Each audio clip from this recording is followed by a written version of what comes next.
નમસ્કાર, આપ નિહાળી રહ્યા છો વીર ફાસ્ટ ન્યૂઝ। માંડવી તાલુકાના ગામ ગોધરા સર્વે નંબર 661ના રહેણાંક બિનખેતી પ્લોટમાં ગેરકાયદે કોમર્શિયલ બાંધકામ અને જાહેર રસ્તા પર દબાણ, તંત્રની મૌનતા અંગે ગંભીર આક્ષેપ। માંડવીના ગોધરા ગામે સરકાર દ્વારા ફાળવાયેલ રહેણાંક હેતુના બિનખેતી પ્લોટોના દુરુપયોગનો ગંભીર કિસ્સો પ્રકાશમાં આવ્યો છે।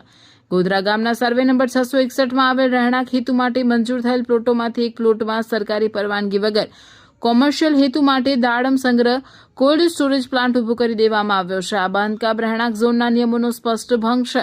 વધુમાં ઉક્ત બાંધકામની આસપાસ પાકી કમ્પાઉન્ડ દિવાલ બનાવીને જાહેર રસ્તા પર દબાણ કરવામાં આવ્યું છે, જેના કારણે ગામના નાગરિકોની અવરજવરમાં અડચણ થઈ રહી છે અને જાહેર હિતને નુકસાન પહોંચી રહ્યું છે। સ્થાનિક રહેવાસીઓનો આક્ષેપ છે કે આ ગેરકાયદે બાંધકામ અને દબાણ ગામના જવાબદાર હોદ્દેદારોની રહેણાંકની નજીક તેમજ તલાટી મંત્રીના કચેરીના આવવા જવાના મુખ્ય માર્ગ પર આવેલું છે। આમ છતાં આટલા સમયથી ગ્રામ પંચાયત દ્વારા કોઈપણ પ્રકારની કાર્યવાહી કરવામાં આવી નથી।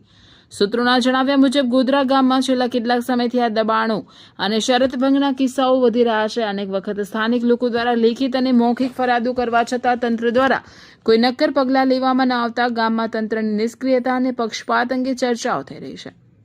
ગુજરાત પંચાયત અધિનિયમ અને જાહેર જમીનના દબાણ અંગેના કાયદા હેઠળ આવા ગેરકાયદે બાંધકામો સામે તંત્ર તાત્કાલિક પગલાં લે તેવી ગામના લોકોની માંગ છે।